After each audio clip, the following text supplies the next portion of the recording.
Trump is indicted, again, for violating the Espionage Act and other crimes. But is it just a distraction? And is it persecution?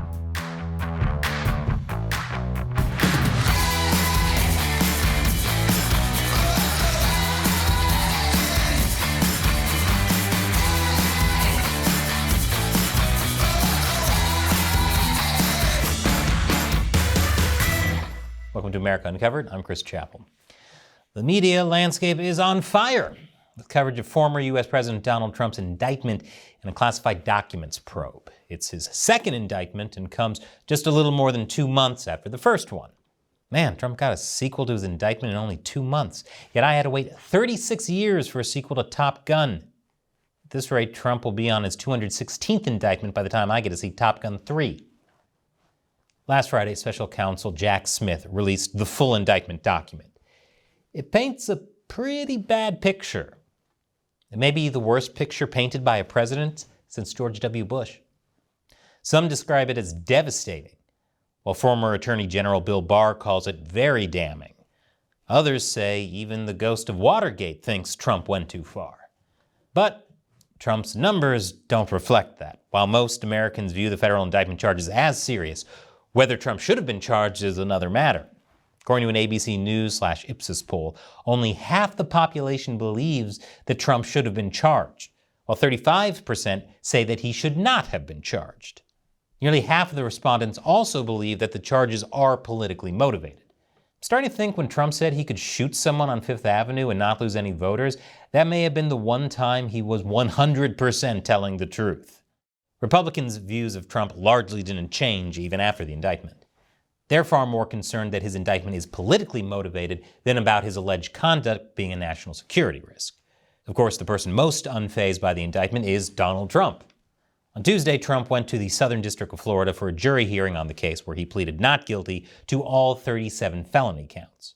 By the way, if things seem to be moving at lightning speed, it's because the Southern District of Florida U.S. District Court tends to move trial cases very fast. So fast, it's apparently been called the rocket docket. What can I say?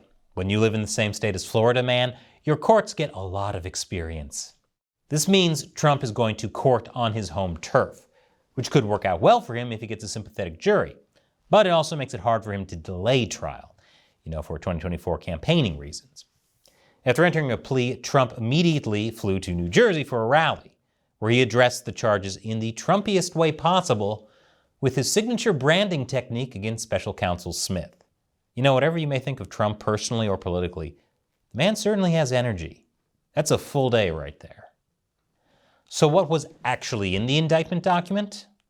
I'll tell you after the break. Welcome back.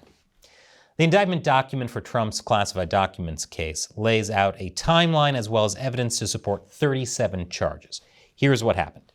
Back in August 2022, the FBI raided Trump's Mar-a-Lago residence and seized more than 33 boxes and containers of classified documents. In all, roughly 300 documents with classification markings, including some at the top secret level, have been recovered from Trump since he left office in January 2021. Still no word on whether any of those documents contain the secret of why kids love the taste of Cinnamon Toast Crunch. I'll get to the bottom of this one day. Now, we've had snippets of the types of documents the FBI looked for, but we know a lot more now. According to the indictment against him, Trump stored classified documents connected to 7 federal agencies, including the CIA and the Department of Defense. They contained defense and weapons capabilities of both the United States and foreign countries, the United States nuclear programs, potential vulnerabilities of the United States and its allies to military attack, and plans for possible retaliation in response to foreign attack. According to news reports, the plan for possible retaliation involved Iran. Light reading. Who doesn't like unwinding after a long day by having an aide read you a bedtime story about more war in the Middle East? I'm relaxed just thinking about it. According to the indictment, the documents were moved around a lot and ended up in quite a number of places. There were some in a storage room, the Mar-a-Lago white and gold ballroom stage where thousands of people gathered, even a bathroom and shower in the Mar-a-Lago's lake room. Finding out that Trump might like to read while on the toilet is the most relatable thing about him. at least until you remember that his toilet is solid gold. But imagine losing those documents to a burst pipe, especially if they spill out in the open. That's really not how you should store classified documents. But that's not all. According to the indictment, Trump even showed classified documents to people without security clearance on at least 2 occasions in 2021.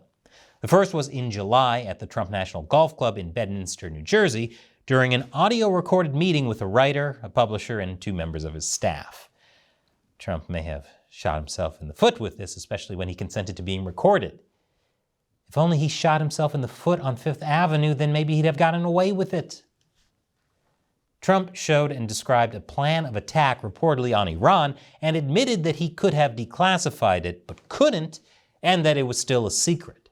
The second time happened in August or September at the Bedminster Club with a representative of his Political Action Committee. Trump showed a classified map related to a military operation in another country and told the representative that he shouldn't be showing it. Trump's also in hot water for allegations of willful retention of classified information and obstruction. I mean, he's over 70. Obstructions happen. Now, the indictment claims, based on phone and text messages, that Trump directed his aide to move boxes of classified documents to conceal them from his own attorney, the FBI, and the grand jury, because he had to find out how the story ended, what happens next in the Iran retaliation. Despite surveillance showing the aide moving boxes of classified documents with another employee at Trump's direction, the indictment alleges he made false and misleading claims during an FBI interview in May 2022, such as stating that he wasn't aware of Trump's boxes being brought to his residence or how they got there. It especially didn't help that he was the one who took the pictures of classified documents spilled on the floor and texted it to another Trump employee. Trump himself allegedly made statements that look as though he purposefully misled people and suggested hiding or destroying documents. Now keep in mind that this is just according to Trump's attorney, but that's the very person whose job it is to defend Trump. That attorney even alleged that Trump praised the lawyer responsible for deleting Hillary Clinton's emails, despite publicly criticizing her for mishandling classified documents. Which makes a certain kind of sense. Trump may think Hillary Clinton mishandled classified documents, but that doesn't mean Clinton's lawyer wasn't doing his job well. When Trump and his attorney discussed what to do with a folder containing documents with classification markings, and what to do if anything bad was among them, Trump allegedly made a plucking motion. Although, to be fair, Trump is always making a plucking motion. I'm starting to suspect he glued his thumb to his index finger years ago and is too proud to admit it. In connection to that folder, the relocation of the boxes from the storage room caused another attorney to wrongly conclude that all documents had been provided and certify to investigators that the subpoena's requirements had been fully met. Trump now faces a whopping 37 counts on 7 different charges, while his aide faces 6 counts. Added up, Trump faces 400 years of maximum imprisonment, though it's rare for penalties to reach that high. Unsurprisingly, Trump blasted Jack Smith, calling him a deranged Trump hater, coward, and thug. He did this on Truth Social, presumably while texting on his solid gold toilet. Trump even suggested that the indictment was a distraction from the Biden corruption scandal that erupted the same day. Trump supporters are also parroting this claim. But is there anything to it? More after the break. Welcome back. When Trump's second indictment came out, a lot of people came to Trump's side. Even his Republican opponents, Mike Pence, Ron DeSantis, Nikki Haley, and more. Some, like House Judiciary Chair Jim Jordan, insisted that the former president had the ability to declassify documents at any time. Others wondered about double standards, especially since Biden was caught with loads of classified documents that were improperly secured. Classified documents just really make good bedtime reading. Many are especially concerned that the federal government seems to be dragging its feet on investigating Biden's son, Hunter Biden, for his shady foreign business dealings. Probably because they've seen what investigating those Hunter Biden tapes has done to Matt.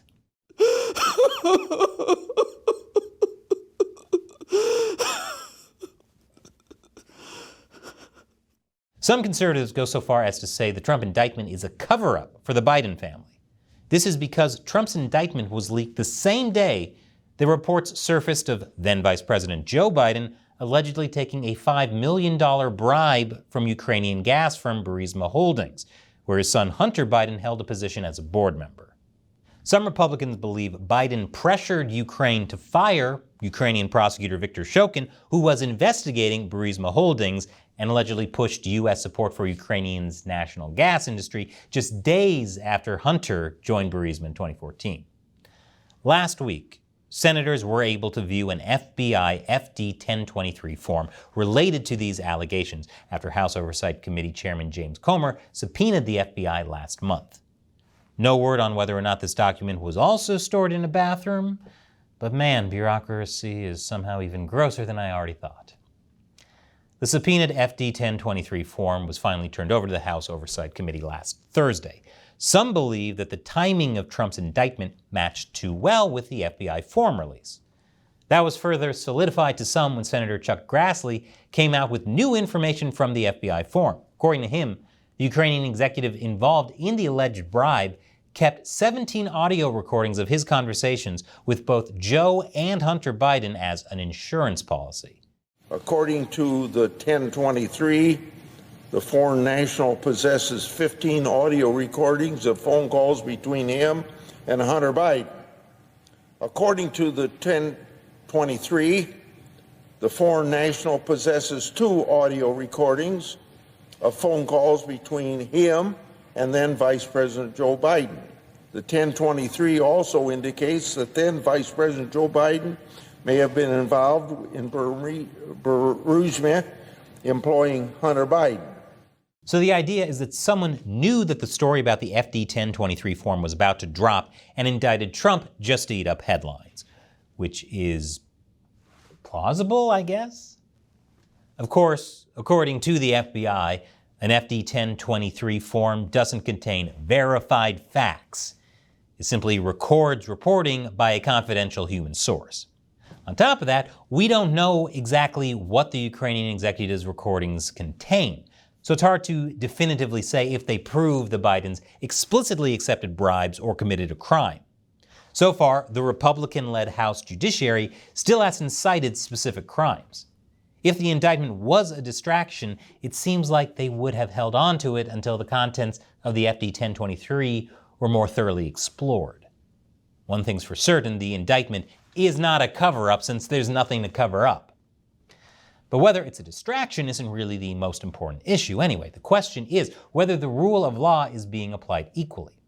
Lots of important people have reportedly mishandled, misused, or misplaced classified information or classified documents, including President Joe Biden and Hillary Clinton.